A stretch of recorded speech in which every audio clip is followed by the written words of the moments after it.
Yeah, it was a good school, but like it was usually like every Monday we'd have to do like an emu walk where everyone like gets in a line and then you just got to put your hand up when you find the heroin needle and the teacher would come over with a little yellow, and then they give these opportunities to people and they're like, yeah, but we're the people you've been calling dumb cunts for the last fucking 15 years. Like how can you not see the hypocrisy in it? It's fucking crazy, man.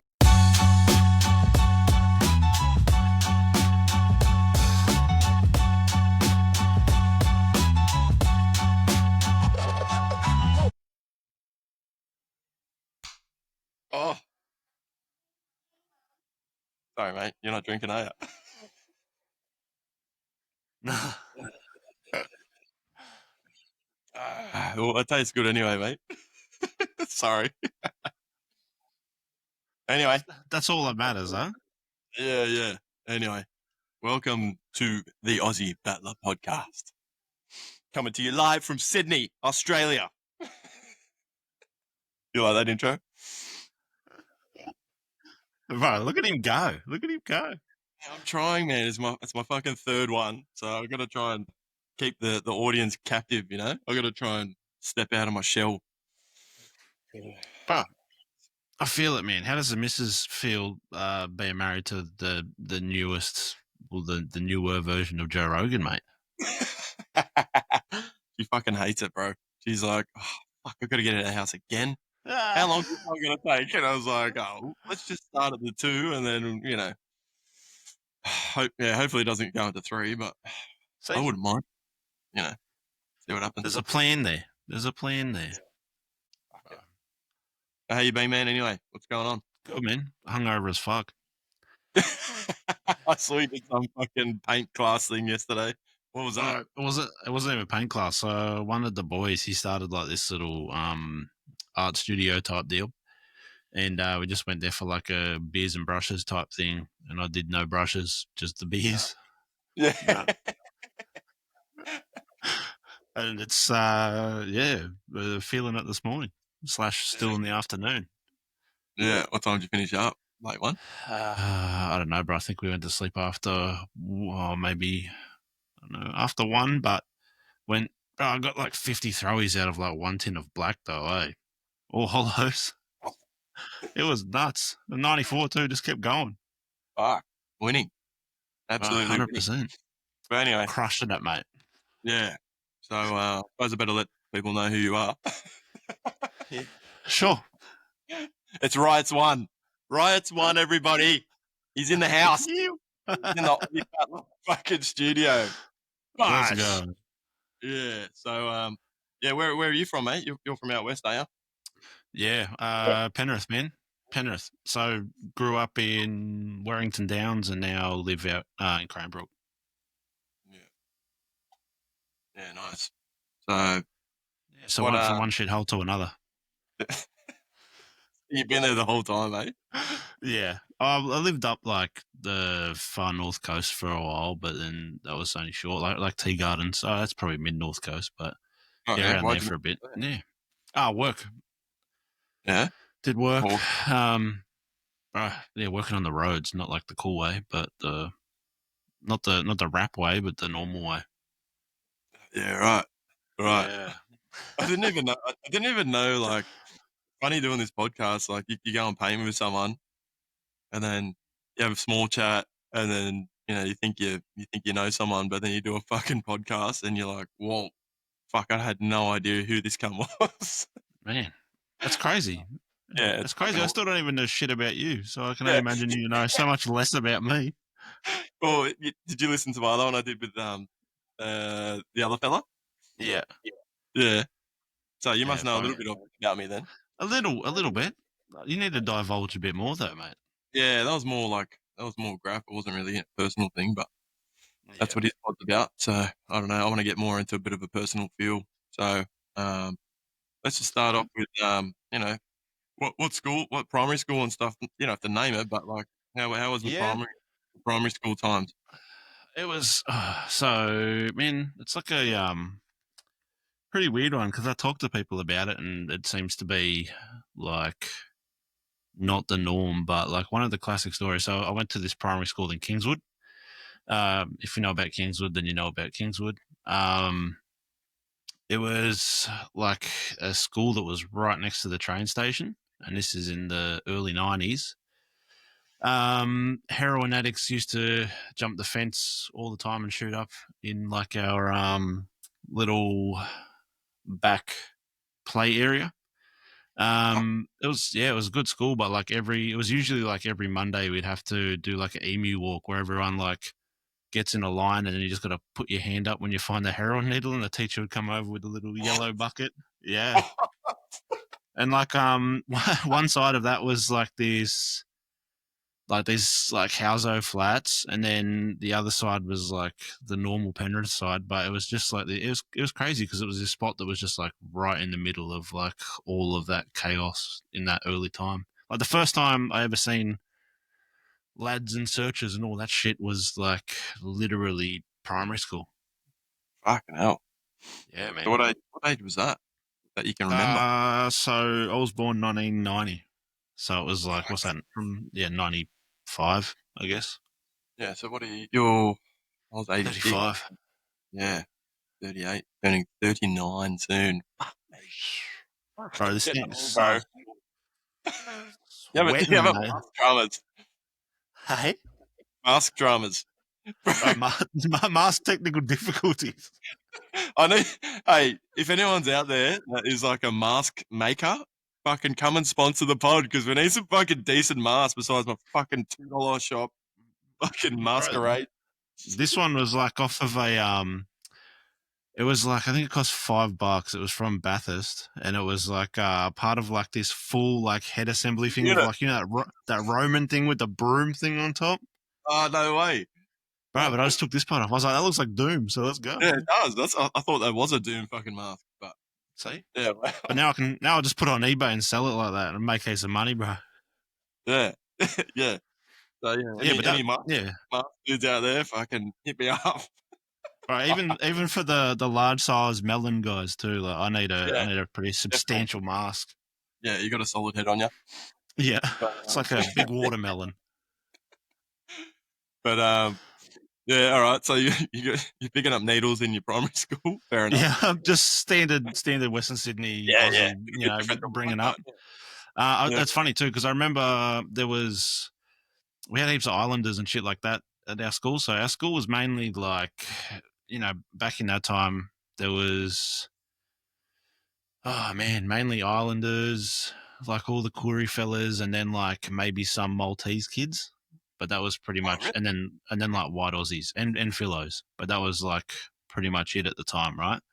And I still remember one day these two Islander guys, they were in like a couple of years above me, but it's like they didn't find a needle, and then they went running at each other, and one of them tripped over, and it was like hanging out of his arm. It was fucking gross, Oh my god! Like you didn't get bro. fucking see whatever the fuck it is. Who knows what happened, man? Yeah, wow. Yeah, dank. Crazy fucking primary hood, primary school. Yeah, but the school was good.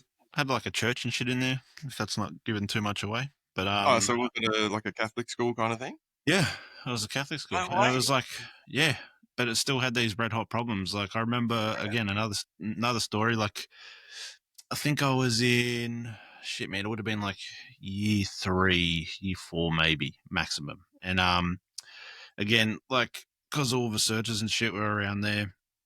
Um, we just got computers. It was like we were like the first grade to get the school computers, and we all Mm. got like taught on them, and we were like, wow, this is fucking crazy, this is the future, yada yada. I think it was within the span of a week they were stolen, like every one of them, like 30 something computers gone. Yeah, we had something like that at our school too, but yeah, Right, and then yeah. the worst part was they like clogged all the drains and turned all the taps on, and there were like these like trough parts with the bubblers and shit, and then like they Yeah. just flooded the whole school and shit too. So full petty, bro. It was wild. Yeah, wow. But what sports did you get into sports when you were a young fella? Like rugby league's pretty big out your way, right? Yeah, rugby league's huge out here, man. But no, I didn't play any of that shit. Obviously played basketball because I was tall, and then Yeah. did like a bit of the competitive stuff with that. Yeah, a What's little your bit actual tall. height, bro? What's your Two, height? 205 centimeters. Fuck me. Yeah, bro. I swear, I had a growth spurt like last night or some shit. So I don't know if it's because I like medicated myself so much that I finally had a good night's rest. But I feel like I'm fucking taller, eh? He grown now. 100%. Now I'm grown. Yeah, fuck. So did you do any good at basketball? Or? Yeah. Yeah, got Yeah. selected for like the rep sides and the state sides and shit like that. Bro, those mask makers need to come get it. Yeah, I'm getting a bit. Um, yeah, but it was just all that kind of shit. And then I realized I didn't want to do any of that. Like, Mhm. I'm more of like someone. I don't really like to be held accountable for like, what's the way to say it? For like the outcomes of other people. You know what I mean? So Yeah. team sports really weren't for me. Ah, interesting. All right. So Yeah, did you get into any individual sports? I don't know, like tennis or anything like that? nah, bro. Nothing. Just Just basketball. straight into after high school, just graffiti. Yeah. Wow. What. So what age did you start? How did you?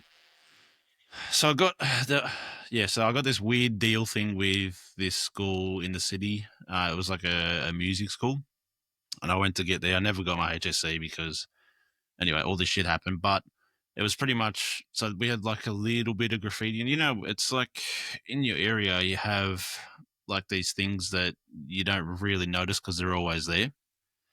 Mhm. And like there was like I still remember like there was like this score piece at a school, like all this shit. But it's like once I really started like learning about the culture, it becomes like way more prevalent. You know what I mean?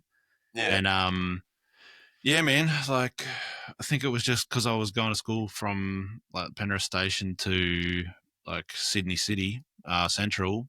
It was just Mate. seeing the graffiti for like 2 years, bro, on mainline. Just like, what the fuck is this? Yeah.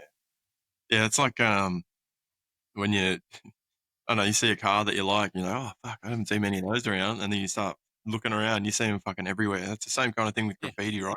You look at exactly. you haven't looked at this shit for so long, and then you look at a piece one day when you get a bit older, and then you're like, fuck, how do they do that? And then yeah, you start looking into it a bit more, and um, yeah, start going onto two true forums, and then talking shit, and I don't know. Was that around? Were you on that shit? I wasn't. To be honest, I got pretty lucky. Like I didn't have to do any of that. Like there was like a local bike track, so there was no one at my school, like that high school, that wrote. But there were people prior to that when I first got like interested in it. And like I was in high school, it was about year 9, and these guys bring this book in. One of those guys being Sight BR, RIP. But he bring this book in that was like a Can2 book. Ooh, And I saw that shit and I was like, what the fuck is this? And then did what everyone did in wood tech class. You just find this book and you just make words out of Cantu's letters and try and fucking make it say some shit that you think's original as. yeah, yeah. And then I went from there. And then when I was doing those 2 years in the city, I got shown this book by this one dude, and it was the McLean Crew book. And then I was just like, what the fuck? Like my whole perceptions of McLean Crew. You know that No, book? So no. it's like Case Akut. I think what's the other guy's name? What, from New York Uh or? nah, they're from Germany. Oh, okay. But it's this book. If you can have a look at it, like, and again, like I saw graffiti, which was this new thing, and I was like, holy fuck, what's this? And then when you saw this book from like my perspective, I was like, it was like unfathomable that people were able to do that with a spray can. Yeah. And it was like these proddies that were like fucking 20 meters long, 5 meters high, of like the most technical shit ever. And I was just like, what the fuck? And that's what, like, that encounter with that book is what has taken me to where I am now. It was wild, man. Still, like, Yeah. and I got, my missus bought me a copy like later. It was crazy. Yeah. I remember, because Cantu was like a huge influence on me as well. I just Yeah. remember that fucking, the Adidas shoe box that he fucking Yep. painted. I And he was like, painted like the fuck? factory too. Yeah. And then he did the, SUK. He did the, Yep. it was like a Aztec kind of vibe and had like all the the Aztec drawings and like the stone and shit like that. And there was like Atom and Cantu, all the SUK boys. Like I just couldn't believe how the fuck they did that to make it look so real. And then he did that one that looked like a sketchbook. Remember that one? Man, and that's the shit that was like being on the lines. It was very rare that you saw that kind of level of production. Obviously, it's got like Yeah. to be a legal thing, yeah. But it's like, man, that was like, to me, that was like the that was like the peak of where you could take it. Yeah, yeah. Because if you can do characters and a piece, fuck. Yeah. y- And everyone's You're got the matching colors and everything else as well. oh, stop it. Yeah. Stop it. I want to go do a piece now. Oh man, dude, saying it now, I'm barred up.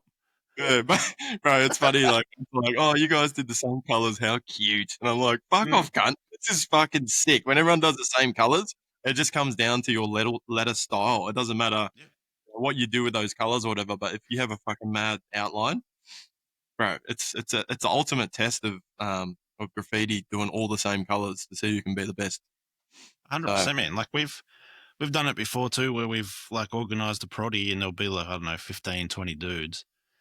And it's like, yeah, it's even crazy just to see, like, there'll be some people that will do the fade the same way or whatever, but then there'll be people who just completely switch it up, and you're like, fuck, I didn't even think of that. Yeah, Emor's a great fucking mate. He's Prime bro, example of that. he's a fucking beast. That cunt. Shout out to him. Fuck me. Man. I only just came into his stuff recently, like probably I don't know, like 3 or 4 years ago. But man, his stuff is out of control. But I suppose if you do that for work and you're constantly painting and stuff, but that's another thing too, right? If you bring your hobby into your work, I thought you would just be like fully over graffiti and stuff, but he seems to be fucking enjoying every second of it. I'd paint every day if I could, still. Yeah, I wish I could too, man. Fuck. Yeah. Well, I It's the kind of other, do. it's the other shit that becomes mundane, you know what I mean? Like, it's like, yeah, like that. And again, that's a conversation for maybe later in the thing, but the whole, legal graffiti versus, real shit debate comes in. But, like, yeah, I think it's, it's just two different things, you know what I mean? Yeah. Well, we're already into the graph talk at the moment, but so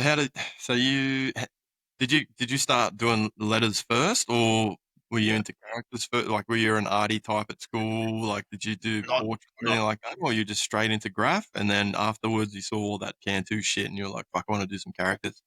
nah, so I saw the Cantu shit first, and like, me being naive, I was like, man, letters are way easier. I can't draw for shit. Hey, Yeah, it'll be it'll be like this is the easy way out kind of thing. And then obviously I haven't perfected a letter to this day, which is a bit unfortunate, but it is what it don't is. say that. Your face is sick, bro. Fuck. What But nah, it's what you know what it's like when you are you always talking like, about? right. But it was like it was more so the fact that, like, yeah, because so I wrote a couple of words. I think I wrote like stees and defs or some shit, which I was just like full ripping off decks. It Yeah. was toy. And then I started writing riots because, like, that's what people were like kind of referring to me as. And then, oh, just long-winded joke story, but What is it? just Is it? getting on it and running amok essentially. And then, it's just, yeah, the fact that the O is in the middle of the piece, Mm, and it was like, there's only in my head back then, there was only like so many ways you could do an O, right? mm. So it's like, what are you going to do? And then I started trying to incorporate like smaller kind of characters and all this kind of shit. And then, yeah, I just kept wanting to improve on that aspect of it more than anything. Yeah, that's what when I started doing characters, not that mine anywhere near yours, but fucking, I'm straight. I was like, first one I did was like Nickelodeon. I went onto the Nickelodeon website and just copied I can't remember what the show was called, but they had a whole series of different characters, and then yeah, I incorporated that into my eye. But yeah, I and O are fucking tough, man. There's not much you can do Man, with them, mate. after and especially like I R got into both the of them. eye. You made it hard for yourself on purpose, Oh, mate. I don't know what the fuck I was thinking, but it definitely challenges me anyway. Like, you know what I mean? It's That's um, it. yeah. I got my tag from my name. I just cut down. I just cut the letters in half to make it easier for myself. But then it didn't actually make it easier for myself. I should have just kept the actual name. Just started writing my name anywhere. So Oh man, I yeah, don't know. way better than an I and an O. But yeah, that's even like same. Yeah, same thing. Like I got the R, the I, the O. It's like probably the worst three letters to put Yeah. like side by side, especially T as like if you well. do. Most of your Man, letters are pretty fucked, bro. To be yeah. honest, And, I'm not and to gonna be lie. and to be honest, that's why characters was a better option. You know what I mean? Yeah. Just do the R and then characters for the rest of it. Man, that's it. And then I think it's like, you get to a point where you're trying to do characters, and then then you start putting the character as the O, and then there's only so many characters you can do, and then this and that, and then plus like if you go like painting with just some local dudes, like a lot of that time if you're doing letters in a character, they want to be out of there. Like you know what I mean? Like sometimes people just want to paint to get it out and done, whereas Yeah, that's me. for me, it's like, bro, I could spend if I was doing a piece, like I could spend easily 2 weeks on it. You know what I mean? Like some people will just not give a fuck after like 2 hours. Yeah, well, even that's a bit long for me, but yeah, I just look at people and go, "You spent 2 hours on that?" I'm like, "Bro, I fucking finished mine in fucking 30 minutes, man. Like, what are you doing?" Bro, It still blows my mind. Like, what are you doing? Like, you, man, like you sketch it up, you fill it in, you outline it, fucking see you later. But even when I do get a lot of time to paint, um, I just don't know what to do. Like, I'm just doing my shit, and then I'm like, do I add to it? Do I? There's nothing else I can do to it. But then you look at cunts that are doing these hectic murals and stuff like that, and I'm like, I don't think I can do it. Like, I don't even know how they do it. Like, yeah, but my style's kind of, I don't know, it is what it is. I just keep it clean, and that's that's it. all I do. But Looks it's like a taken. sticker, mate. Oh, thanks. But yeah, the feel. I've only just recently started to understand fills, which is a weird thing to say. Like it's doing like the old like six cutbacks with the little technical stuff in there. It's actually pretty hard to do to make your piece look good. Like I tried it for so many years and just couldn't do it. And then I don't know, one day I just changed it up a little bit and it just started working for me. And then I just carried that into every piece. And Yeah, yeah, it's starting to work now. Thank fuck. Taken like 1,000 pieces, but I'm finally here. that's And then part of the battle, right? yeah. And then you got cunts that are like 18 years old and they're starting to do pieces that are better than yours. And you're like, fuck, I wasted all this time and you cunts are doing it straight away. You know what I mean? It's 100%, man. Even some dude, like even some people out there, like with the whole realism shit. Like I always, man, like it's a bit of a joke, but I always say that like I learned exactly how to sketch a portrait up, like properly and knew the method and everything else the second that the doodle grid method came out, and then it was like fuck, like what is that? Explain to us what that is. so Little journal? essentially, yeah, doodle grid or whatever they call it. What else do they call it? Is it like the Chicken numbers thing where scratch. you put the numbers all Yeah, over? yeah.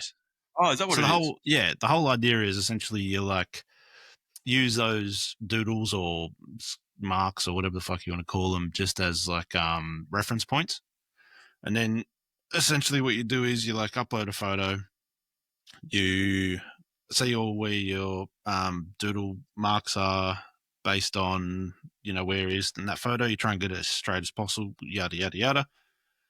And then you get an image, you overlay it over the top, so like on a separate layer, and then you just like dial the opacity down a bit until you can see where like the eyeball is in conjunction with where like those marks are. Right. So is that like fading references? So if you have like two, two, two, and Yeah, I then don't, how does it? man. Yeah, I don't like the way I still do it even now is like I'll draw it where I want it to go, because I know that's where it's got to fit in. And 90% of the time, if you like look at where my reference is and then where I've like overlaid the image over, it's nearly bang on. But Mm. it's like, yeah, it's. I was trying to think if I got a photo It's of like it. like using a projector, but it's not like it's already Yeah. So planned out. essentially, exactly. You need to work out what the lines are. Like I don't. There are people out there who do like they'll like put dots or whatever, kind of like a tattoo stencil where the fades have to start and all that shit. But like you should know where that's going to go. You know what I mean? Fuck, you're gonna have to teach me this because it sounds like anyone can do it. Literally anyone can. You're a fraud. Right, you just have to negate the learning part and then just do the doing part, and you're fine. Because it just like I see a portrait, and I'm like, I don't even know where to start. Like I've seen people, you put the skin tone down, and then you get the darker ones to shade it in. But I would have no idea where to fucking. I can't even do it with pencils and stuff, so I wouldn't even know where to start. But Man, it sounds I like still don't. Yeah, go. I still don't know how to do it today. Like, everyone goes, oh, like they try and get information from me, going, oh yeah, like what's the way you do it? How do I do? Like, how should I do it? And it's like I literally don't know. Like, sometimes I'll start like 90% of the time I'll put like the full base color down, like what I can see to be like the mid tone, for example. And then I'll add like the darks, but then in other parts I won't. And then you know what I mean. So there's no actual method to it. Like I guess if I did have to do it, I like keying in specific things like eyes and a nose and then a mouth, and then everything else you don't have to put as much detail in if you get like those core things done. If that makes sense. Yeah. So what if you do? So say if you have like a normal skin, like you know what Smug does, how he does all the blue shit. Like, so if you've got a skin colored face and then you just change it into the blues, is it much of a difference there to change it just into a different color scheme? Man, well, it's hard, right? Because I don't know like his method. Because I'm pretty sure he just like freestyles, like where he puts. Seems like he's just good at it and just he knows what Yeah, he's doing now. but he's just been doing it for the longest fucking time. You know what I mean? Like that guy's a G at that shit. Oh, bro, he's so fucking good, man. Unbelievable. But yeah. So what you got any close call stories or any I know you're talking that you're the writer. Riots. Big So bad, big give me bad, some of those right? juicy fucking stories, bro. Come on, give Man, me one.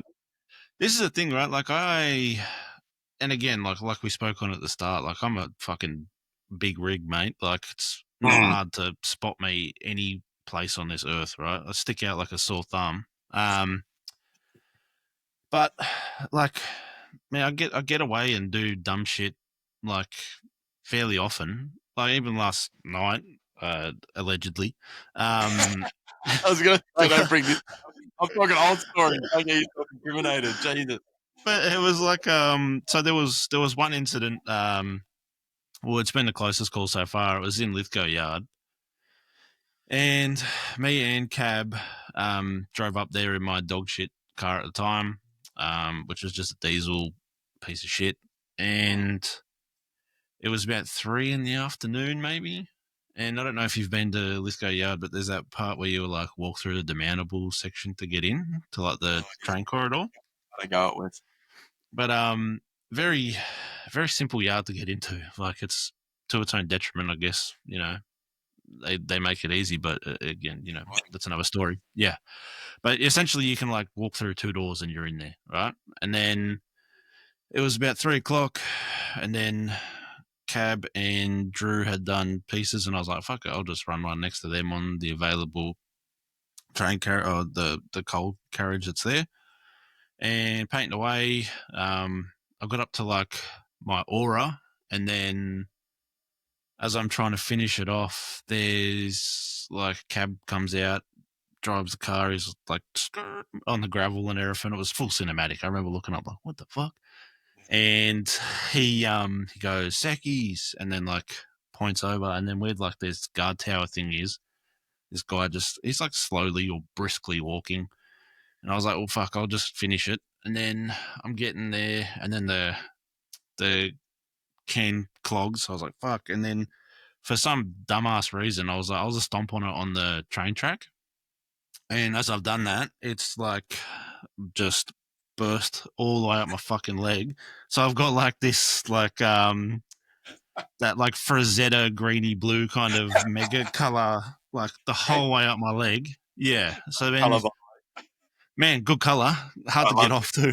Right. it. Yeah. So then yeah, so we're there. Old mate's still venturing down, so I go, fuck it, I've got enough time to just put another aura on. So I just decide to change to yellow.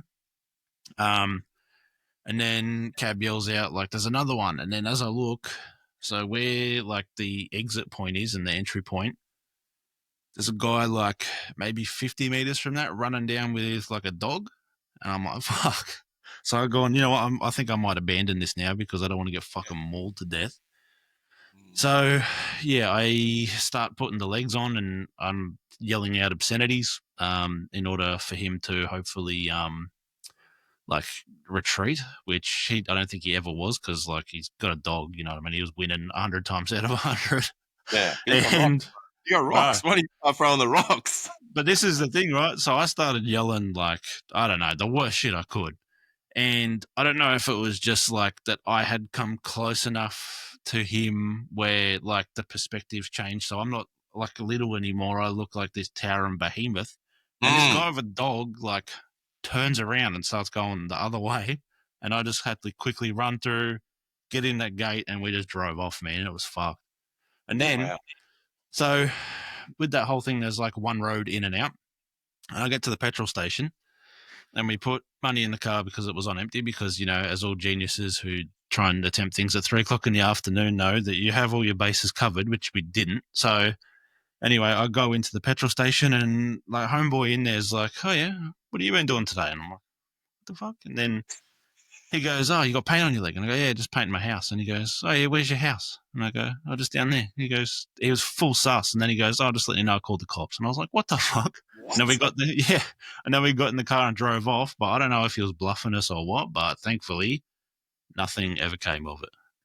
What? So, well, you just seen pain in your leg and then just called the cops, or he's seen you? Well, I think well, you know what you look like when you're going in there. Like, I don't know what he thought, but he was like, yeah, his intentions were that I hope you guys get arrested if he did call. But he made it known to us that he did.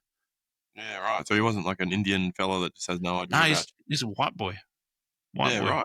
Probably the only white boy left in those scenarios, mate. Yeah, that's true. You don't see too many petrol station runners that are fucking white. Bro, we would have been sweet if it was the other way.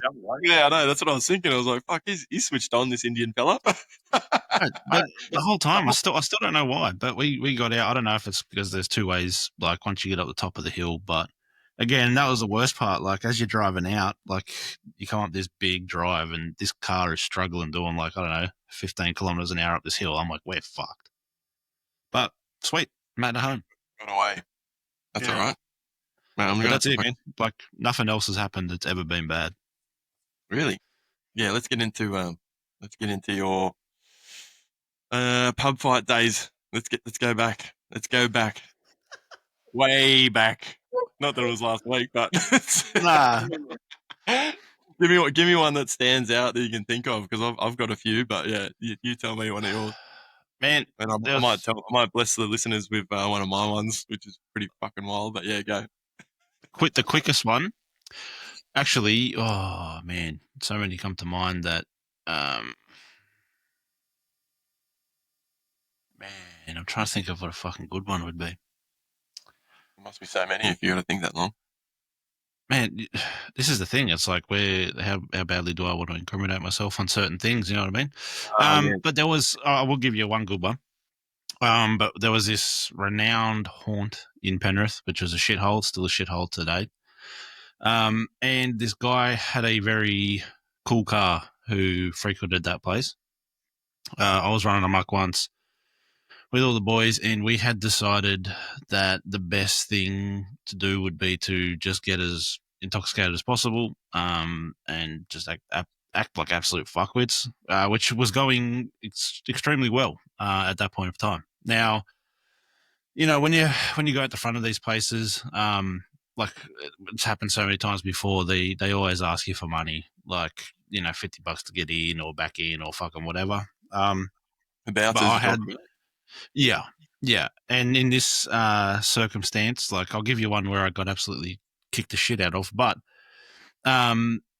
this car was out the front and I asked to go back in. He said no. And then he said it was going to be money. I had no money at the time because I spent it all on drinking. And as I've got kicked out, my next best solution was to threaten the bouncer with public urination on this cool car that was out the front, which he didn't take. He wasn't that happy about or thrilled. He also thought I was bluffing, in which case I decided to have a savage piss, in your words, on this vehicle. And as I've started, I pretty much just got clobbered and woke up like piss all over myself, like right next to that car, as he just fucked me up from the big king hit from behind. So KO'd. Full KO'd. Full KO'd me. Face first?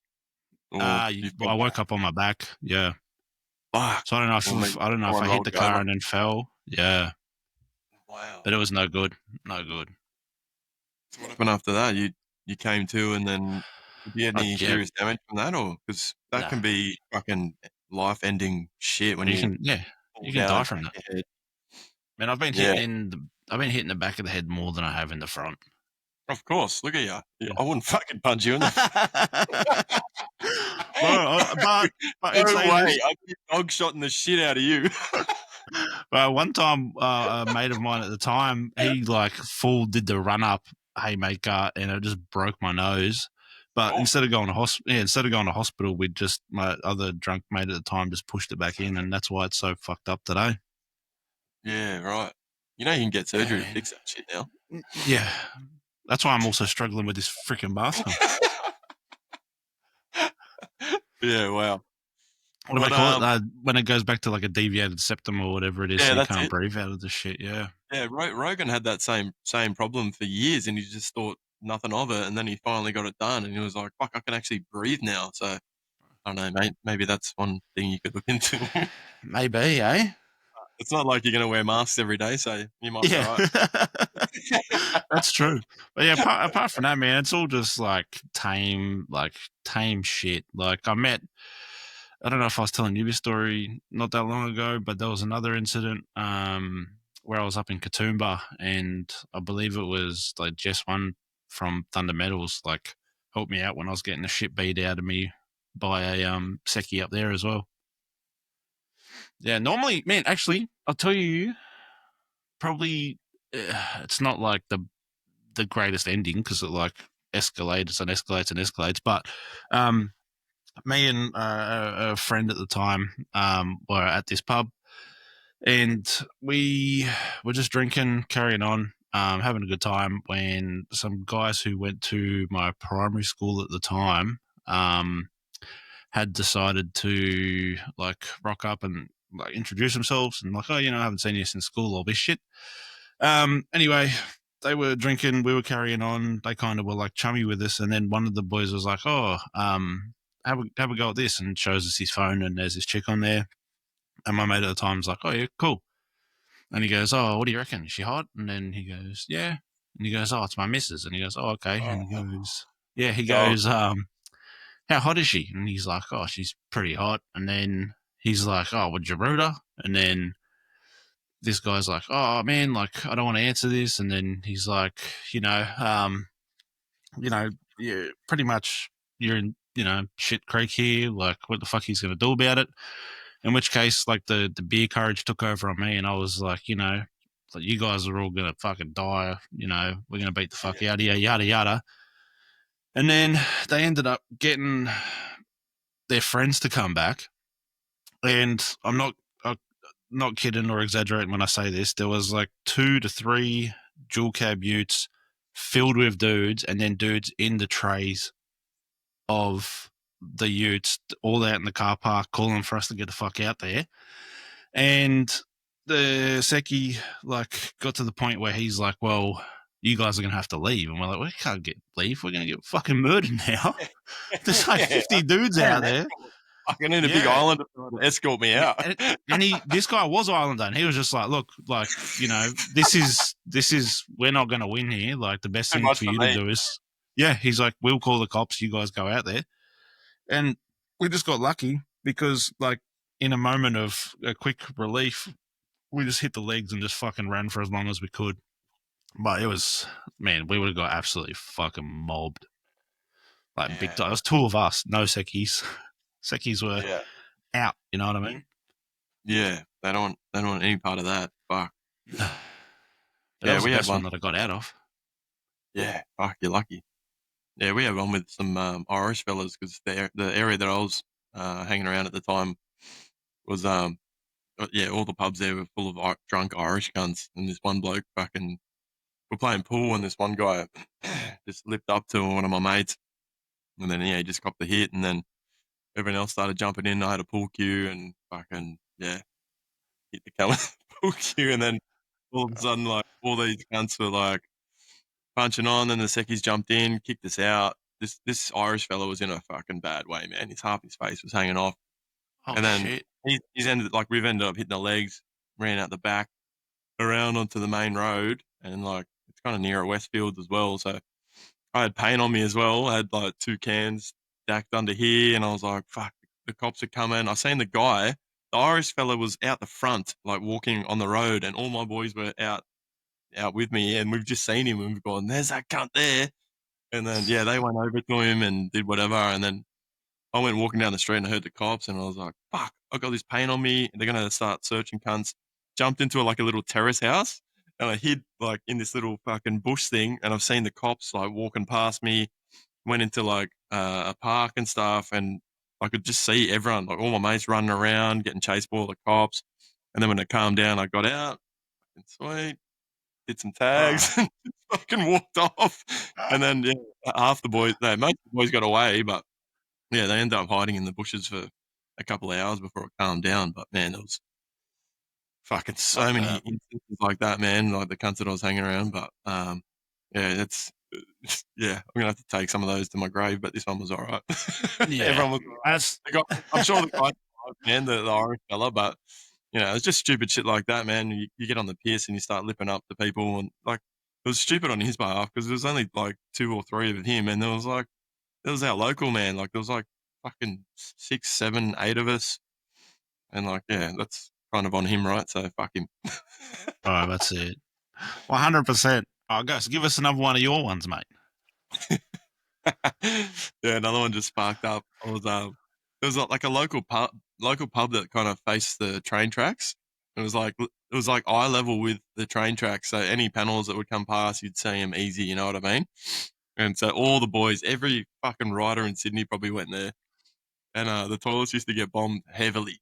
And like the guy behind the bar, he knew, like he knew everyone was like they're all riders in there or whatever.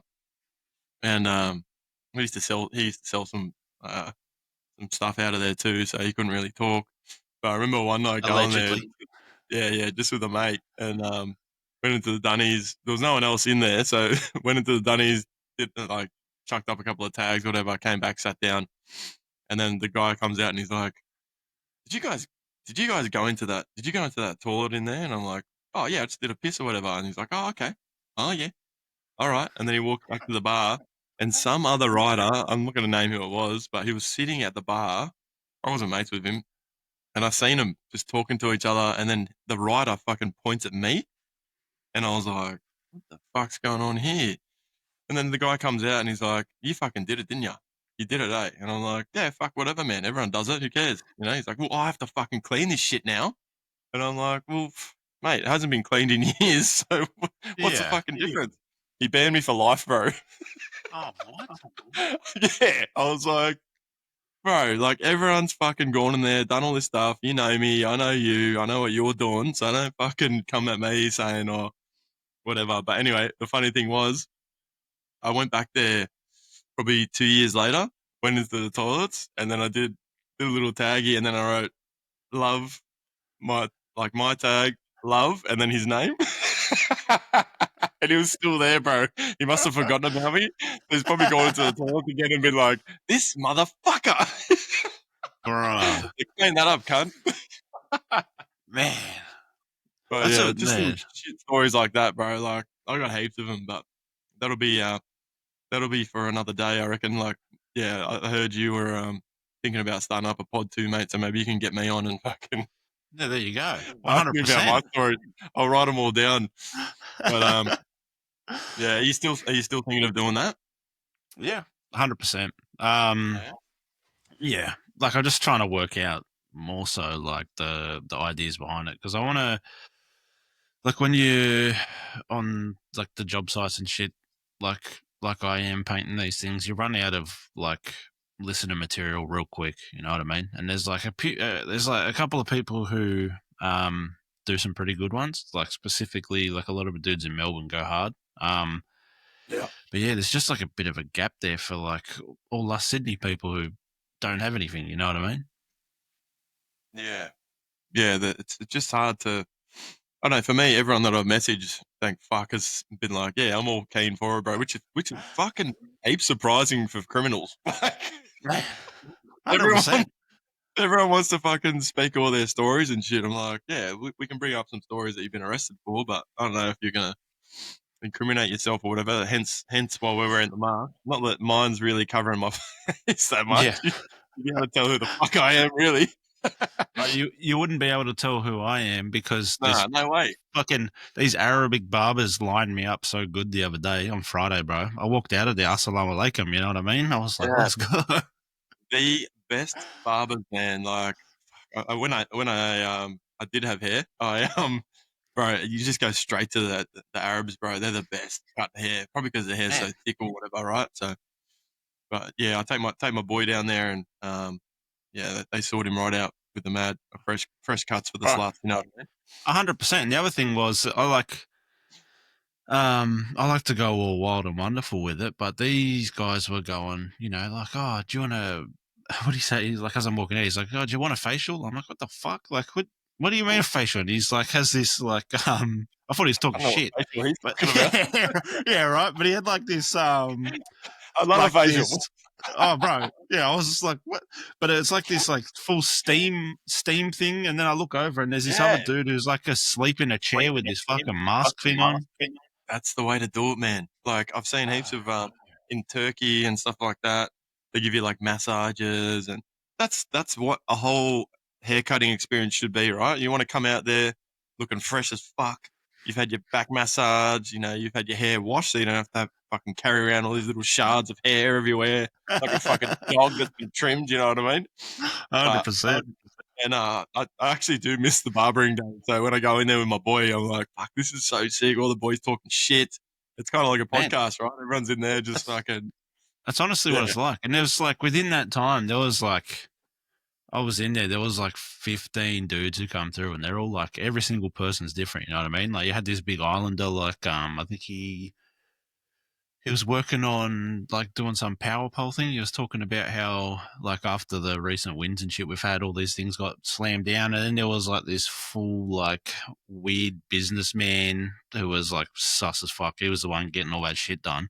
But it's just man, the varied amount of different people that walk through this crazy, and you just like kind of semi eavesdropping on all this shit. You know what I mean? Oh man, like the area that I live in, but yeah, the stories that these guys come up with, like it's scary. You don't want your kids listening to it, but my kids, Hundred percent. they're too young to realize what's going on. But yeah, my area is a bit yeah, bit bikey related, so it's a bit. Bit sketchy, eh? Yeah, man. Yeah, I was talking to the other fella yesterday on the pod. I'm thinking about moving because it's getting a bit too close to home. I had a bloke across the road had a dude rock up with a gun, so I Shit. yeah, I put a fucking camera and shit in at the moment, but fuck, the camera's not gonna really do anything to you when you're running away from someone with a gun. So Yeah. we're thinking of moving, but yeah, that's who are your who was who's your favorite writer, like out of all time? Fuck, that's a hard question. It is a hard question. Um, because it's I don't know. To me, it's like I'm sure there's some. Like, hopefully, I'm not the only person who thinks like this, but there's like so many things like stylistically and like just like there's a like someone who I like for like outline or the way they do fit. Like if I was to say like you go Soffles, but there are people. I was just gonna say the same thing, Yeah, man. If you right. talk if But it's if you're talking all styles, characters, everything, that cunt is king. yeah. Like hands But then down. there's but then there's other dudes I like whose outlines I like better and shit like that. And then like, geez, being put on the spot like this, bro. When I was in Poland, I saw like some of the fucking dopest writers. There's a guy over there who writes Kets, and Okay. he does like, it's like public kind of style, but like heaps of funk on it. So even though it's like 4 letters, man, he can make that shit, like he can paint that over like 10 meters easy, and it still looks balanced, and you're just like, what the fuck is Mm. that? There's like I'm trying to think of who else. Like I think it's just like horses. What's that saying? Horses for courses or whatever it is. Like Yeah, yeah, it is. Yeah, it is. Okay, yeah. So overall, Zoffles, and then you got that like stylistically, you like that rider. Um, were you ever into wild style stuff oh, like bro, that, or are you 100%. more public? I'm. It's hard too, right? Because where I'm located, it's like, so all the boys who I frequently paint with, all the crew, they're we're all pretty public, but we've got like our own thing going on. So it's like public, but a little bit of zest. You know what I mean? Yeah, the West does have like that rider Rubik's. He's like yeah. So I do remember back in the day the West was always known for a bit more of a wild style hundred to percent. the mainline kind of area where it was just all public as fuck. But yeah, I fucking yeah, I respect that style so much because I can't fucking do it. Yeah, It blows my mind how they come up with all these fucking arrows and doodads and shit around their pieces, but I can never make it work. You know what I mean? It's really hard to make all those connections all line up evenly, perfectly, fucking like everything, man. So yeah. I do remember the West being pretty good with that. Man, yeah, and there's even like, yeah, around even with like Rubik's, there was like Spec OWA who did like some funky shit, man. There was, I'm trying to think, obviously you got Emor, like we were speaking about, um, Yeah, who does some crazy shit.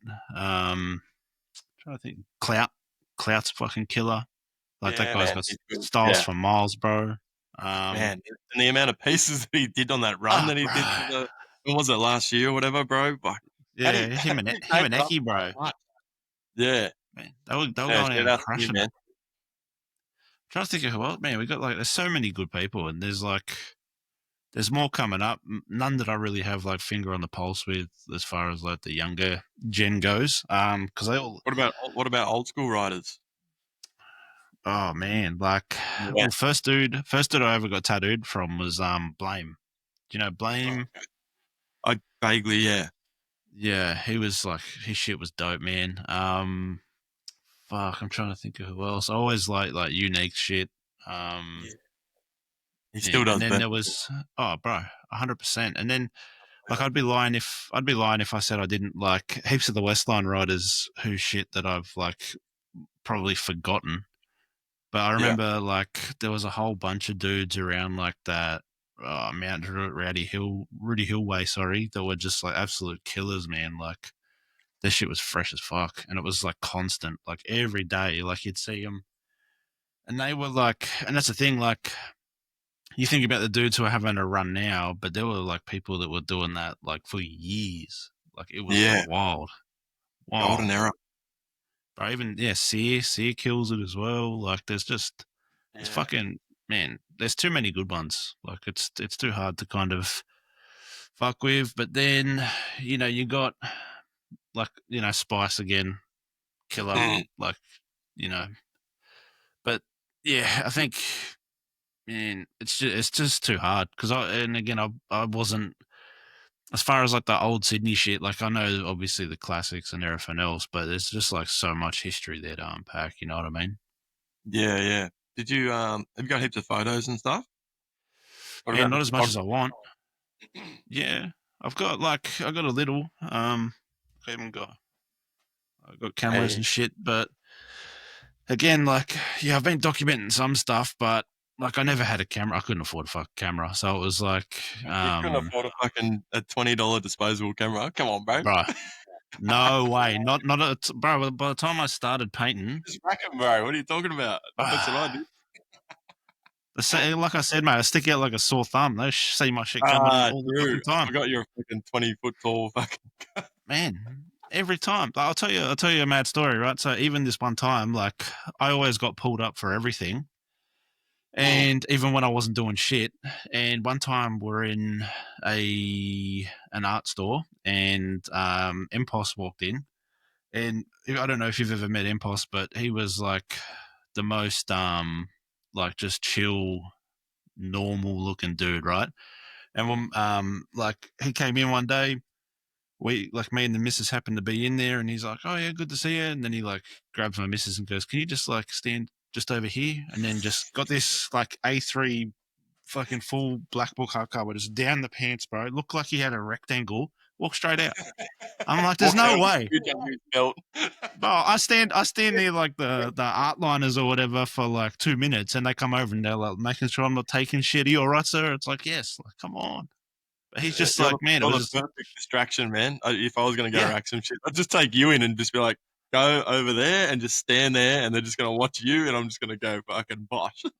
Man, honestly, that's what it was. It was just like dip, and he just walked out with like, man, I think it might have even been bigger than, it might have even been like A1. Like it Yeah, was, it was visibly wider than his pants, and no one said a yeah, fucking word. yeah. I had a few of those before I was 18, obviously. Yeah, we used to just go in and get like clothes, fucking from remember Grace Brothers when it used to go Yep. in there, get like fucking polo shirts, just walk out with like 5 or 6 shirts on with the jumper over the top, no worries. And then I remember like going to my mate, we went into like Kmart or some shit. Kmart wasn't back then, I don't think, or maybe it was Target. Mm. And then I put like because I used to print my photos at home, those big A4 sheets of paper, and then you put them in your printer, and then you have to cut them all up. I remember getting like a fucking like probably like 2 or 3 packets of those big things, put it like stacking it, and then walking out. And I was like, "Can you see it?" And he's like, "Bro, yeah, you can fucking you can definitely see it." And I'm like, and I'm walking like this, walking out. But the people at the door, Man, they don't give a fuck, man. So there's bro, heaps of times like that. some people are like legitimately gifted at it. Like when I was at that school in the city, there was this other bloke who lived around like Talopia way, and like I'd Like never the seen anything RV. like it, man. Yeah, like we went into this music store, and there was like the NPCs, like the drum machine. Mm, And there was the NPC 1000, right? And again, so it's like the smaller of the units, but still a pretty big unit. And this guy, like, he was like from a well-off family and everything else. Like he was like they were doing good, but he mm, just like to. It was like sport to him, man. And same. same thing. Like he was able to stick that shit down his pants, and he was a taller dude, like not big or nothing. But it's like you couldn't even fucking see it. I was like, where'd it go? Like, there's no Yeah. way. And he just walks out Right. with it. He's like, boom. Yeah, I remember. I've actually still got my tradie radio at home that I racked from when I was like 20 or something. I've still got it. I put this, those the little ones like that big. Then you shove the battery underneath it, like a Ryobi kind of thing. But yeah, I remember just putting it in there because everyone racks from Bunnings. It's fucking Yeah. easy. Like even when you drive in there, you can just drive in and chuck all the shit in your car. But I don't do that anymore. But like back then, man, like I remember walking out with a massive bulge. And if you're confident about it, you can get away with it. But Man, one of uh, one of my mates did it in a pram. He'd take a pram in there yeah, without his good kid idea. in there, fill it in, put the blanket over it, out he goes. Put a fake Yeah, fake baby just in there. yeah, just There's buy so many like different one ways thing. you can do it, man. Like I did, yeah, because of my trade, people wouldn't look at me. Yeah, if I went into the painting area, like looking at the paint cans, they'd just be like, "Oh, he's just a fucking painter," you know what I mean? And then, yeah, one day I walked in there with like a empty 15-liter drum, and then I went up to the front and I was like, "Oh, I just got to get this tinted." They used to put stickers on the actual 15-liter to say that you've already paid for it. So they put the sticker on. I'd walk in with this empty tub, go to the paint, load it all into the empty drum, and then just walk out. And they're like, "Yeah, yeah, sweet." I don't know if anyone's ever thought of that before, but I did it, and it was fucking great. You could at least get like 10 or so cans, but just yeah, you think of so many different ways of racking shit. Like yeah, even going into like $2 shops, you just yeah, you'd bring. We used to bring in like big fucking duffel bags and just empty the whole shelf onto them. And then yeah, I remember there was what was that shop at Newtown? It was like a Mitre 10. It used to be near the station. Do you remember that? Nah, man, that's the So thing. that's probably I didn't. Yeah, before your time, maybe. But yeah, I remember. I don't know. I know it was, but I'm not going to say. But yeah, that they ended up breaking into the place and just the next morning, Mitre 10 had no paint left. They just emptied the whole fucking shelf off, bro. They didn't take any money, nothing, just paint. Like there's all these expensive like machines and tools and stuff, and they just went straight for the paint. It's like, yeah, the racking days back then was, and then obviously now they've put in the cages and stuff, but there was always ways around it. Even when they put the cages up, I remember they put they just have the boxes of the full paint on top of it to store inside the cage when they've finished, like when the paint's run out. Yeah. And so you just set it up on one of their, those little red circle things to reach stuff, and you just stand up there, grab the box, go into the garden section, and just fucking reef it, throw it over to one of your mates in the car, and then you're off, and you've got like fucking 24 cans or whatever. But That's hectic.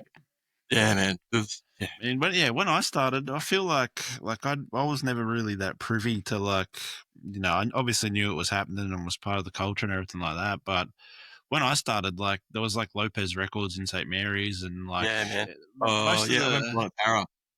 yeah. So they're like the most of the fun shit that happened with that was you go in there. I think it was pretty much like around like peak iron like time, you know what I mean? So like you'd pay your $6.50, you'd get like the vegan cap on it, you get your two Yorkies on the top of that as well. Remember those little pink ones?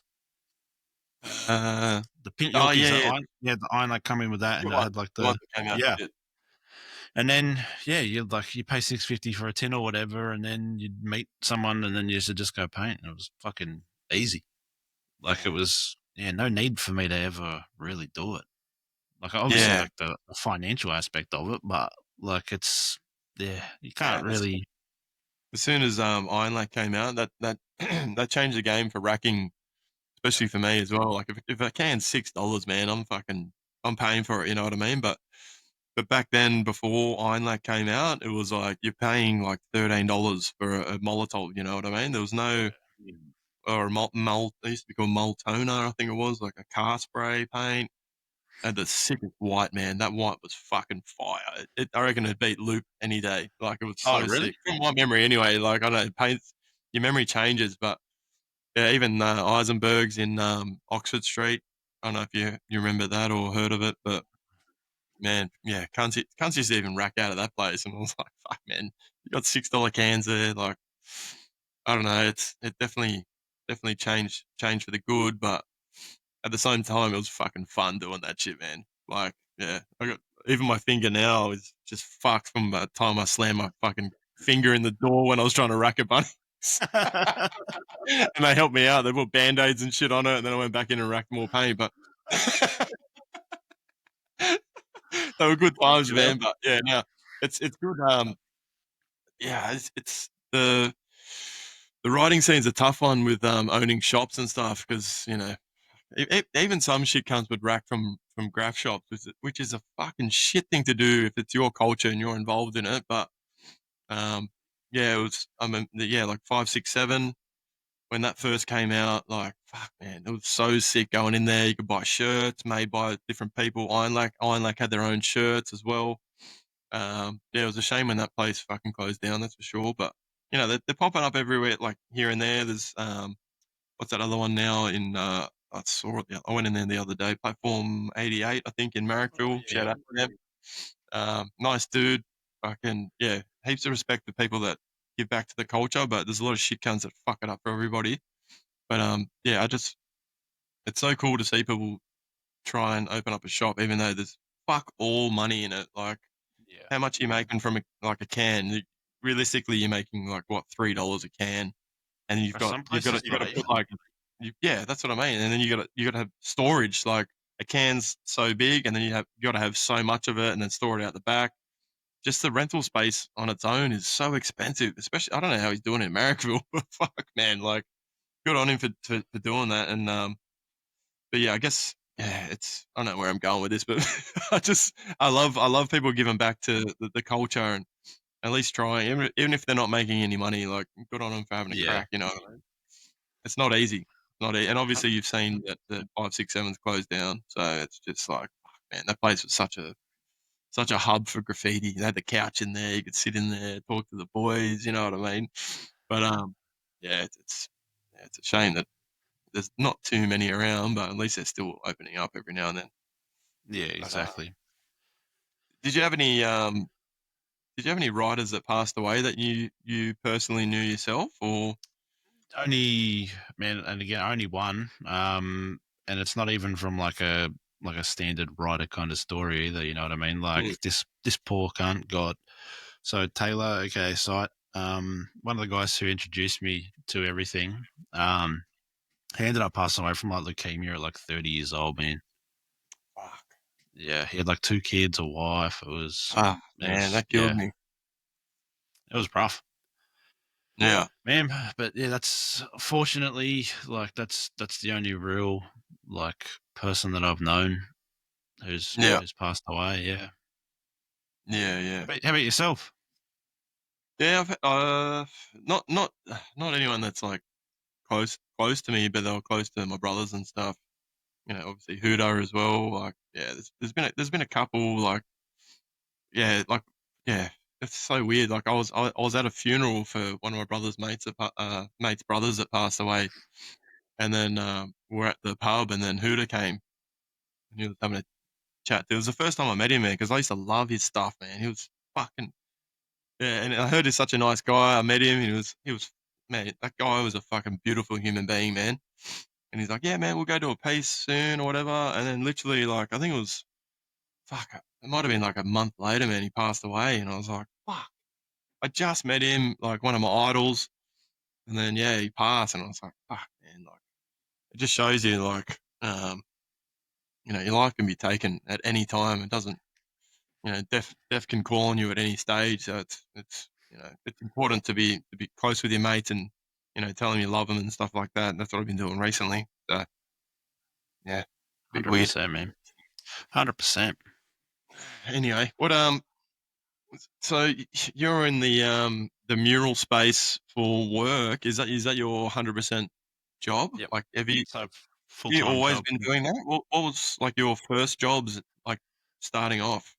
Man, if Let's go back. anyone, Let's go back.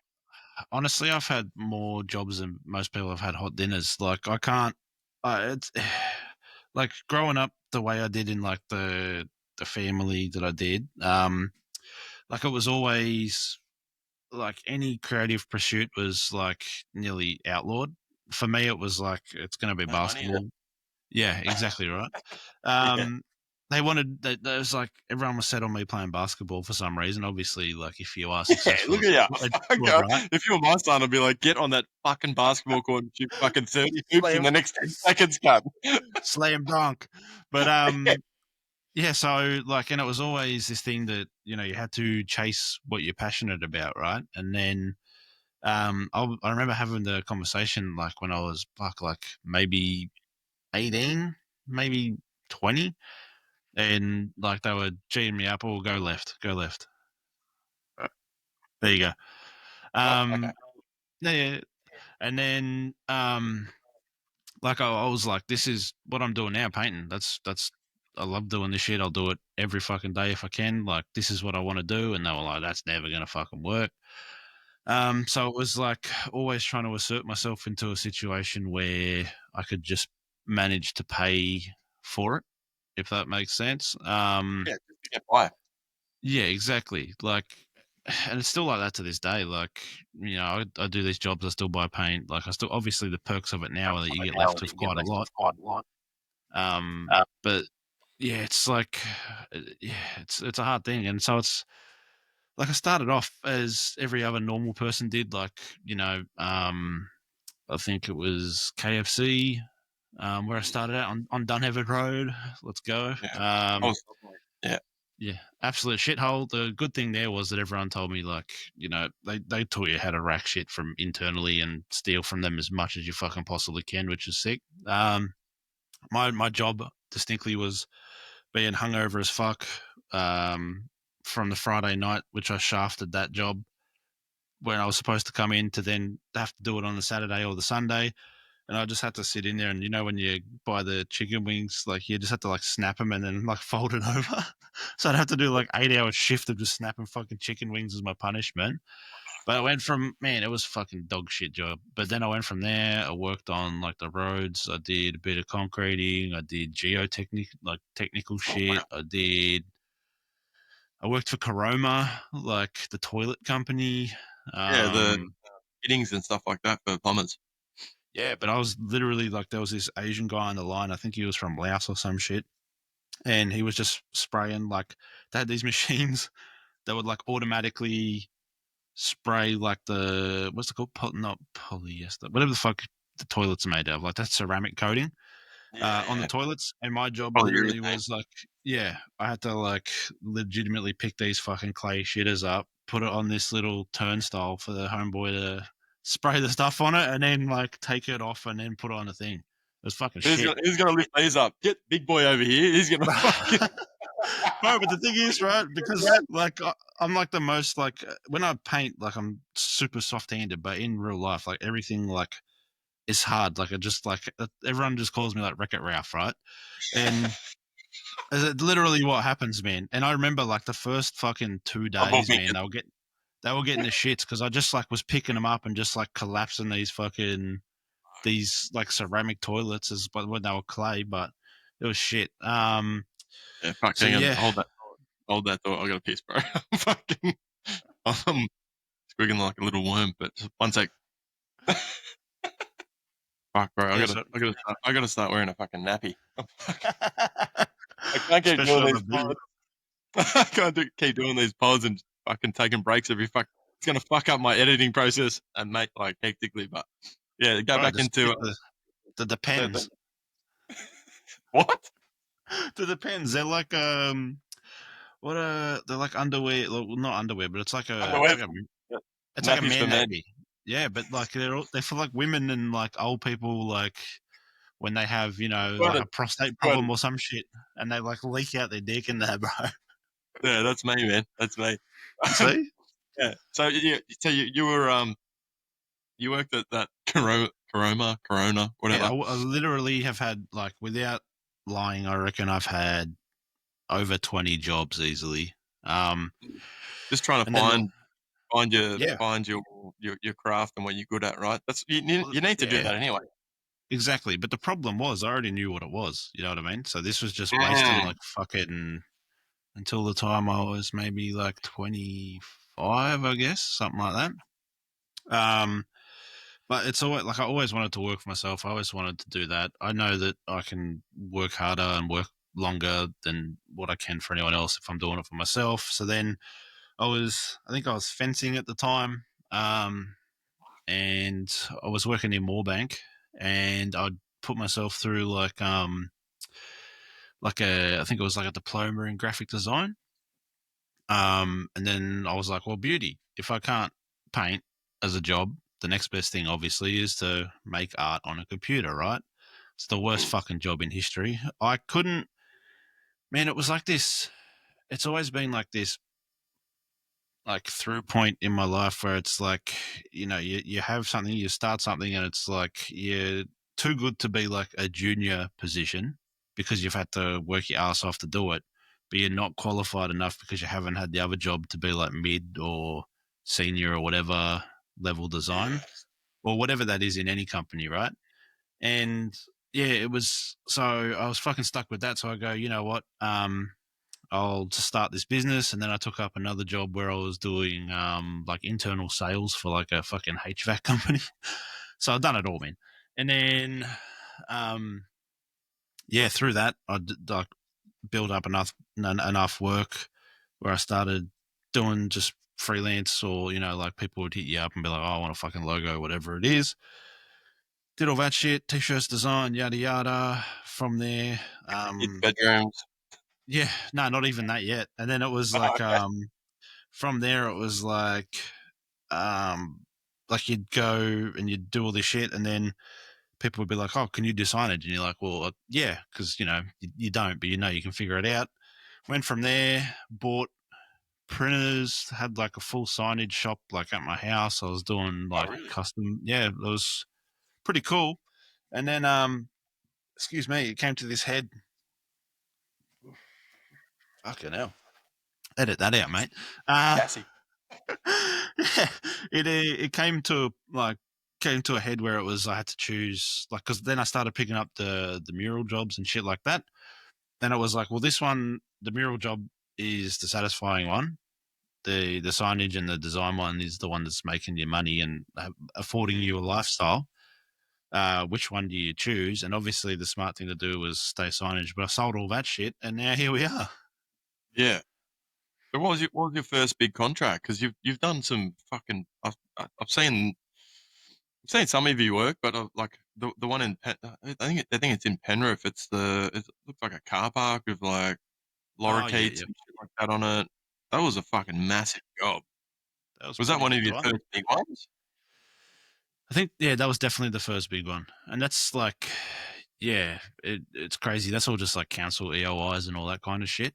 Um, which they're hard as all fuck to get now, so I don't even bother with them. But yeah, man, Really? like shit like that. The first contract I ever got was there were these swim schools called jump swim schools. Yeah, I think I've heard of them. Yeah. And yeah, it was easy as they flew some dude in from Queensland. I can't remember who he was, but he was doing them all. And then they ended up trying to make it more cost effective. So I think I went on like Gumtree and was like, graffiti artist, and then found I this did that. thing. Yeah. Yeah, right. I got nothing Mate, out of it, but you obviously did. You yeah, stole my mate, work. bro.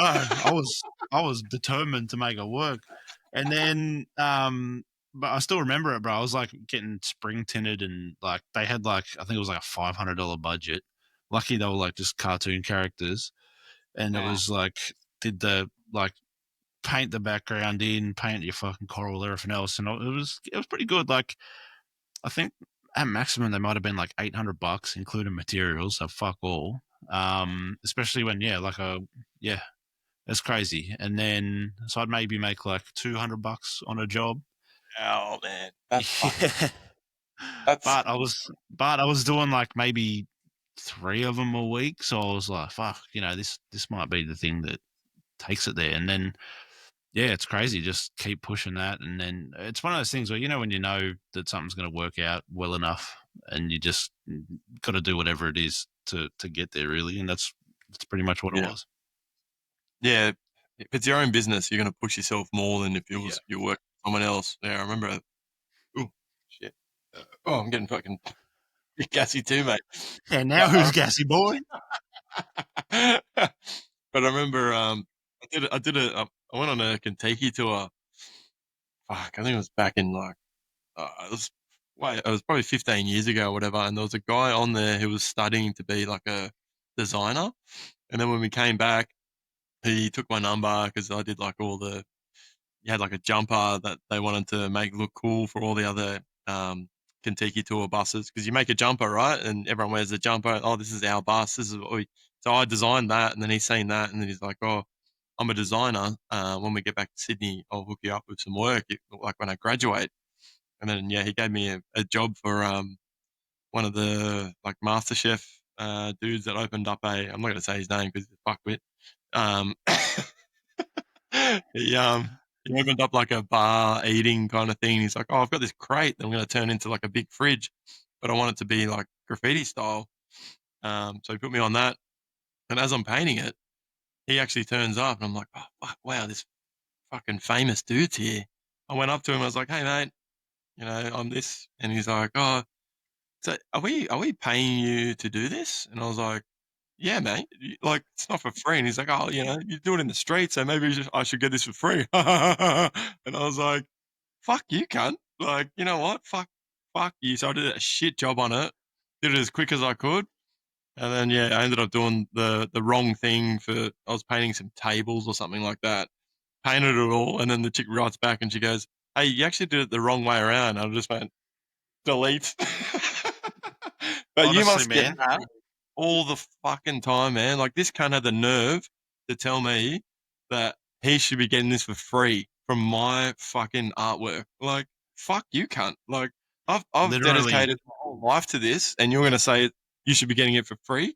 What yeah. can I come and eat at your restaurant for free? How about that? Cook me up a fucking steak, cunt. Give it to me for free. Because I can cook a steak. What's the difference? You know what I mean? Man, So it's you must have it's that all the time.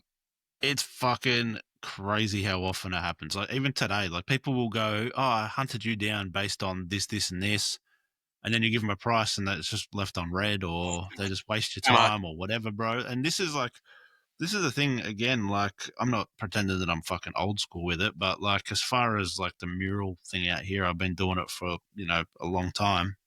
But yeah, even just the commercial jobs, man. Like here's a good story for you. So there's and it's still there today. So on I think it's Warrington Road, there's this golf course called Colonial Golf Course, right?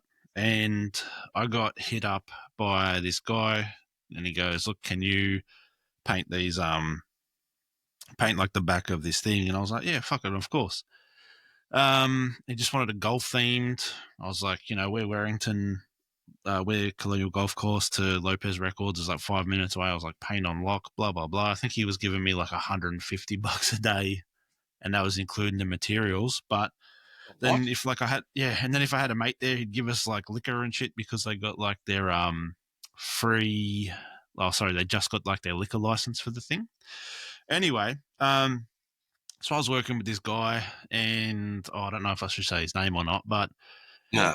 this guy had. If you Google it, you'll be able to find it. But he was like, "Yep, mate, I want to do this shit." Like, had all these big aspirations about wanting to do it, blah blah blah. And I thought he was all right. And yeah, he was like, "Oh, like I'm pretty sure it was like every weekend I had to go there, or like maybe twice through the week, and this shit, whatever the scheme was, right?"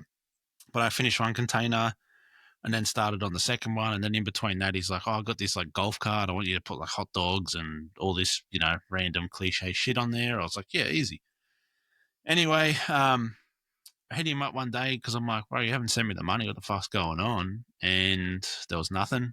And then he sent me a message, and he was like, "Hey, mate, shit's a bit like, Bit tight. there's a lot going. No, a lot going on at the moment. Um, I need to. I'll call you back." And I go, "Oh, okay."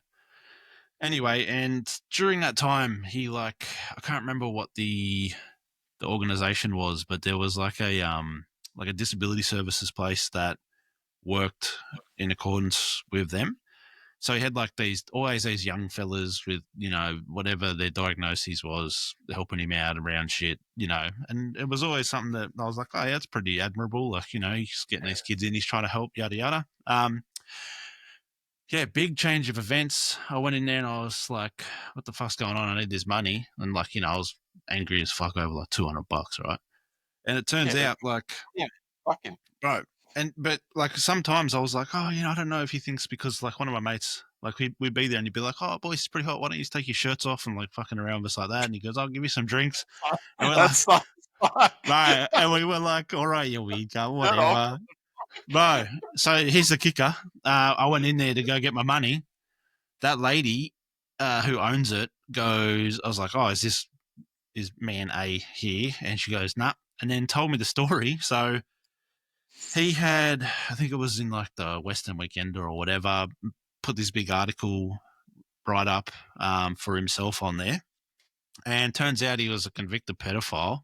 I was gonna say, that Yeah. sounds fucking. Oh man. So he's like Oh, this full rock spider scumbag. And the worst part was he fucked off when he got found off over his own stupidity. I think, what was like the charges or whatever? He was like knowingly giving people HIV to. Um, oh man. yeah, Fucking. and he took off with one of those kids. Like, so he pretty much kidnapped this fucking poor kid, and they went to Queensland, and I never saw him again, bro. And now you can just get straight in with council, paint butterflies, make it easy life. But like that's the kind of shit that I was doing for like my first fucking jobs, bro. Like the sketchiest people all the time. It was like, bikie club A, I want the logo here, and then they try and staunch and everything else, and like it's just not like that anymore. Like you could literally like apply for expression of interest and never have painted anything, and you can have like a fucking 6 meter by 6 meter mural, and you get paid, 10, 15 grand for it from council. But like these people, like it's never had to do or put up with the shit that like was the start of it. Because like if you break it down, the only people who want something that's a criminal activity were usually criminals. You know what I mean? Yeah. So it's Yeah. crazy how much has changed. Even in like, man, I think I've been painting murals now for like at least 10 years. Yeah. It's Probably over like 12 maybe. I went. Yeah, I went. Bro, I used to work at a hotel company, and they used to ship me down to like Canberra, up to Newcastle, anywhere in like the Sydney kind of, not Sydney, but like New South Wales area, close enough for me to go away and come back quickly. And going down to Canberra just fucking blew my mind how um the council there has such moral respect for artists and stuff like that. I just yeah, even like hanging around with the boys down there. I just hit up a couple of boys and then went and painted. But they were like every like road overpass is pretty much legal now. Like it's Yeah. the council was like, yeah, we'll spray this. It's like a little stencil thing says, oh, this is illegal. It's all legal, and it's like, why can't we do that here? Why the fuck do we have to build these little Lego walls? Because they used to knock them down. Like all the Lego walls I used to do back in the day, all gone. The council complains, oh, there's too much graffiti around that area where the Lego wall was. But if you go to Canberra and the legalizing drains, even Brisbane, I went and painted one recently during the Magic round. That massive, I don't know if you've seen it. There's a massive drain there they've That's just that made Icky legal. Barn or whatever it's called, right? Yeah, that Icky, place. yeah. Yeah. And it's like it's you don't like the tags in the street, but you love these fucking murals everywhere. How do you think you get to that mural stage? You have to start from the ground up.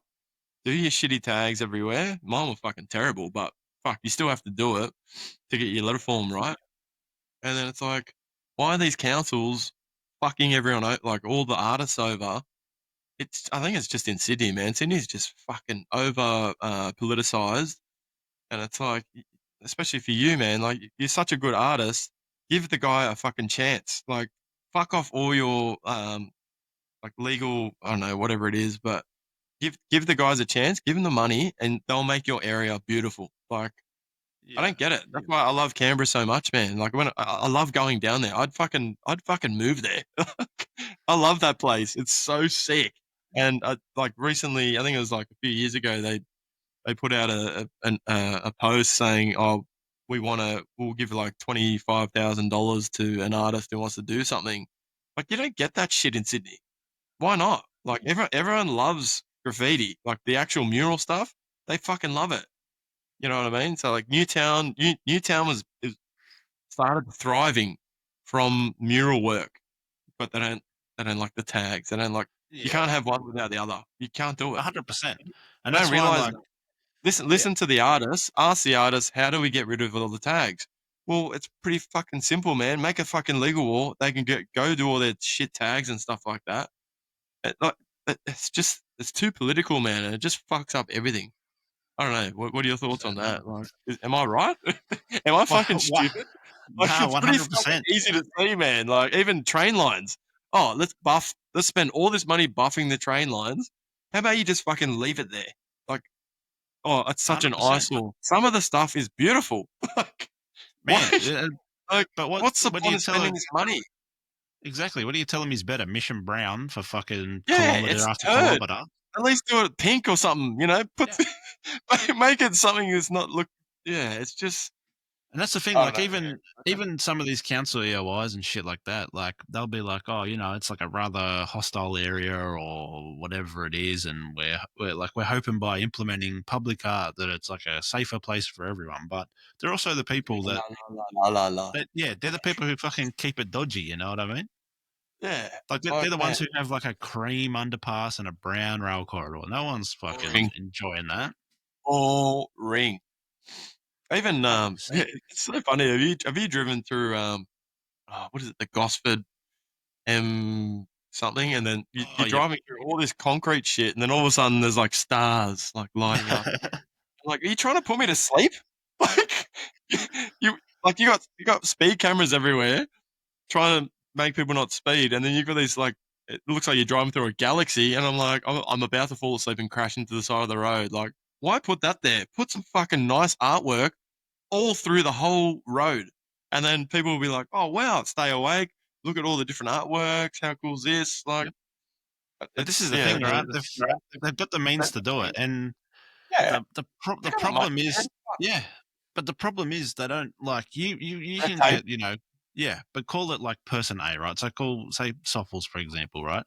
You've got him, you've got the usual like 10 to 15 people that they constantly use, and it's like it's not like, not muddying the waters is the wrong thing, but it's like they're setting the standard to what public art has to be. And then if there's Yeah, anything that is outside of that format, like if it's deviate from that.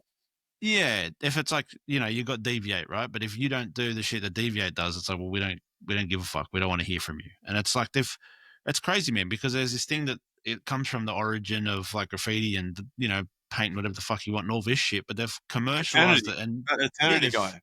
Like they've they neutered they it, they bro. put that cunt's tag on the fucking Harbour Bridge. Yeah. Like, And this is the oh, thing. this And they guy, he was the choose first guy to do a tag in Sydney, and it's like, are you fucking serious? You guys hate tags. Why are you putting it on the Harbour Bridge?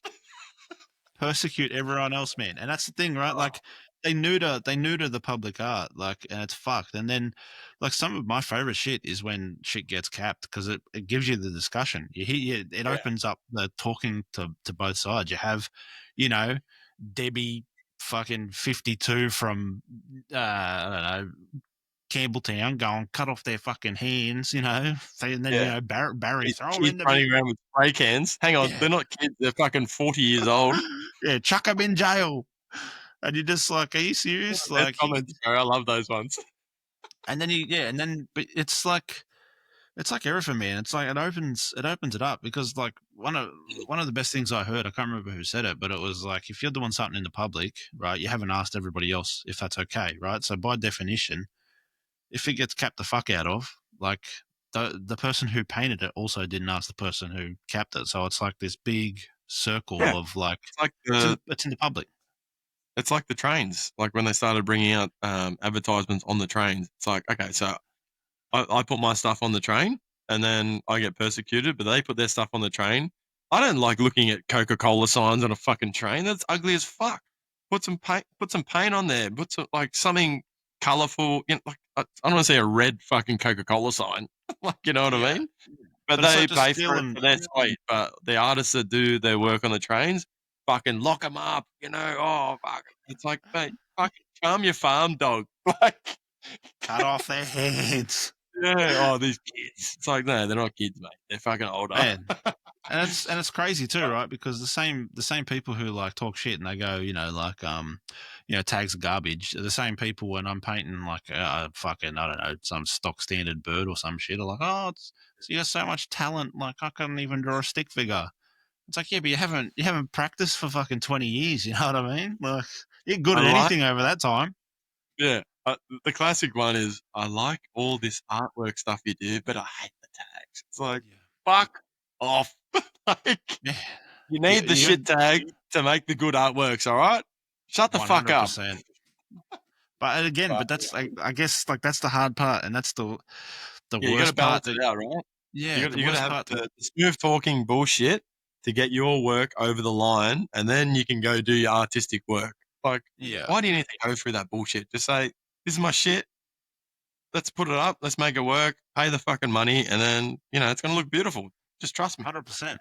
That's the thing. I would encourage, as many people who come from writing or graffiti or whatever avenue of it you're into, to like apply for these things, because it's like, like specifically, and just in relation to myself, like, I've got me and Emor who are like constantly like battling all these Yeah, fucking people for it.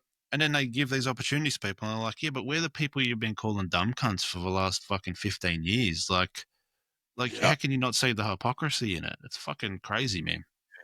No, you And guys, they, yeah, yeah.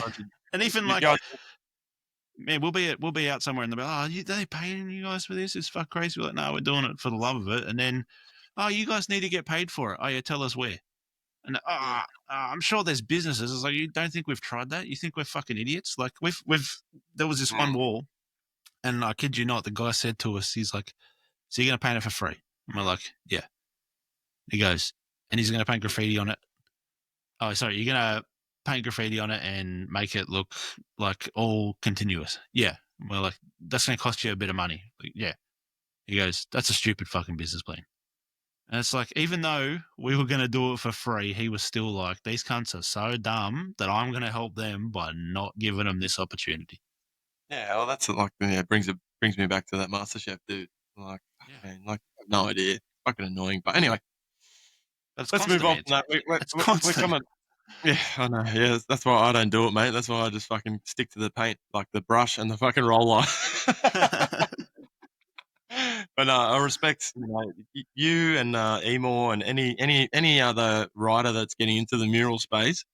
Props to you guys. Like you need to have people like you that are pushing these governments and stuff like that to get stuff to make stuff look nice. Like you don't want to go past a fucking grey building. You want fucking beautiful colours. I don't know, lorikeets, which everyone seems to fucking love for some reason. Right. I don't know why that bird has been chosen as the fucking the sponsored graffiti mural bird, but it's all Bro, in schools. one in three walls has a lorikeet on it, mate. I know. That's can we find some other bird that's not? I don't know what it is, man. I know it's a colourful bird. It's a beautiful bird, but fuck. Anyway, let's move on from this. Political shit just fucking grinds my gears, man. But let's just we're gonna wrap up in about 10 minutes. So let's. I've got one last question for you. I don't know if I didn't send it to you, but have you? What's the best piece of advice you've ever gotten from a family member, an old fella, some yarn you've heard at a pub or something like that? Is there anything that's really stuck with you over the years that you've applied to your life or your work or anything like that? Family stuff. Mate, yes and no. I think that the best piece of advice goes like it's the complete and opposite of what you just said then. But when it's like when I was in full time employment, I got my dad to come because I was in big debt at this point of time, and like it was bad. It was so bad to the point where I was still digging myself out of it. And we went to this. It was called like Money Smart, which I think is like a Red Cross like or government organization to like help people with financial issues. And they were like, "Yeah, you should go bankrupt." And I was like, "What the fuck? No chance!" Like I should have done it, and I would Yeah, have saved it myself a worked. lot of fucking money. Yeah, but I ended up digging myself out of that shit, and like like the opposite of what you said. But it was I asked my old boy, I'm like, "What the fuck do I do?" And he's like, "Well, you're up shit creek. You know, full time employment's good employment. You know, you get paid a wage, everything else." And this was coming from a guy who had never taken a chance in his whole life. So like, as soon as he said that's what you got to do, I was like, sweet, I'm doing the opposite because that like honestly, I was like, this is going to Yeah, be the thing that allows me I don't to want to be like like you. yeah, essentially, right? He's had like the same job for like 40 fucking years. He's no better off. Like Yeah, it's all this shit. that's And me. like I That's was me at the moment. say, but I was fortunate enough to like even just through painting like murals and this shit, like I was fortunate enough to like pay for my family and my mum to go to Poland and all this Yeah, shit. It was fucking mad, man. And it was yeah, all off the back. It was the best part too was the fact that I was able to pay for it with the money from the thing she told me not to do. You know what I mean? yeah, yeah. I That's was just like, yeah, yeah. It's yeah. Well, those type of comments. It's kind of like people have told me, uh, don't don't do what you're doing right now. And I'm just like, those comments kind of they stir you up, and you're like, oh, you think I'm not going to be able to do this shit? Look at me now. I got a fucking $40 Amazon microphone, dog, and I'm gonna take over this podcast market. Fuck you, cunt. So I don't know, yeah, but also I am stuck in a job that I'm not stuck. I enjoy my job. Yeah, I love it. So and I'd rather be working for someone else than dealing with all the stress doing all that stuff. But something like yeah, this what I'm doing right now, it kind of it's changed my life at the moment. Like it's opened it's opened my mind a bit more. Like I get to talk to my mates that I don't really fucking speak to many people anymore. Like everyone's off doing their own thing. Everyone's got families now. I never get to see my mates anymore. yeah, My missus, my missus, where are you? You know what I mean? I never get to see them. So this is a good avenue for me to have a chat with my mates, and and if it makes any money off it, great.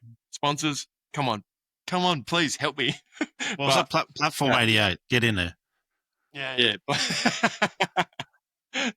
He's probably not making too much money off those cans, but you know, if he is making a shitload of money, come holler at me, bro. I got fucking, I'll chuck you up as a sponsor. But you know, yeah, that's why I just wanted to do something different in my life. And if people tell you you can't do stuff, it fucking motivates me so hard to fucking do something. You know what I mean? I've had many failed businesses. I started a gazebo business, and it was going to be called Gazebros. And that, Bro, that should failed. not have that should not have failed. Not I know, gazebos, right? bro. What a fucking mad name for a company, bro. And yeah, I bought all this shit from not Temu, but Alibaba, whatever. Started running the company, had a couple of jobs, and this big wind thing came through Sydney and just fucking broke all my gazebos. And I was like, fuck. So, but that builds you as a character, right? So you need to do stuff like think outside the box. Don't fucking do an office job and sit there at a computer all day just like looking at this shit. Yeah. Think outside the box, chase your dreams, and eventually, if you keep doing it, you will succeed if you're good at your job, and that's obviously what you're doing at the moment, right? So good on you, Hopefully. man. Like I really Hopefully. appreciate for the scene as well. Like you've done really good things, you and Emor and all the mural artists and stuff like that. So good on you guys for making the scene what it is at the moment and pushing through all the bullshit politics and stuff. Just keep going, man. Like you're doing a really good job, man. I love it. Thank you very much. Man, So thank you for having me and letting me talk shit for a bit. Man, good luck with the podcast. It's going to go far. I'm telling you right now. You got to change your mask up. So when the mask sponsors come in here too, imagine right now, big Platform 88 behind you, and then you got the mask sponsor T-shirt, bro. Let's go. I need some fucking headphones, bro. I'm running off my boy's fucking kid's headphone, man, and my fucking Amazon microphone, man. This is the cheapest setup you've ever seen in your life. But it works. Anyone who can help me out. 100%. But no, I appreciate you, man. I love you. You're the best. So love you too, mate. Shout out to TL boys. Let's go. Yeah, TLB. All right, let's finish this up, eh? See ya, bro. See you, brother.